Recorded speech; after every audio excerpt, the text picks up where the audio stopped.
Денеска сме повторно во Центарот за обука за пилоти со две добри вести.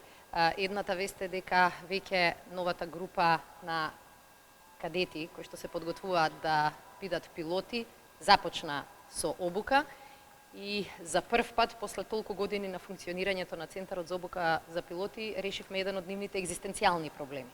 А тоа е дека додека се на школување, тие исто така ќе примаат плата и очекуваме дека тоа прво ќе им го подобри животот, ќе им го подобри квалитетот на образованието, но ќе стимулира и други полесно да се приклучат во овој процес. Веќе на почетокот на октомври започнуваме нов конкурс и навистина ги повикувам сите млади кои што имаат страст, кои што им изгледа летањето привлечна како професија, да се пријават, да ги поминат можеби тешките тестирања, меѓутоа да ја добијат сатисфакцијата да бидат едни од елитните единици во нашата армија. Втората добра вест е дека Центарот за обука на пилоти се повеќе стекнува и меѓународна репутација.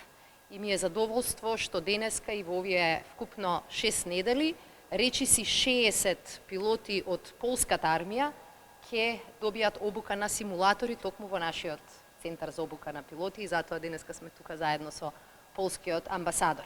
Веќе во следниот период уште дополнително 30 пилоти на бугарската армија ќе го сторат истото.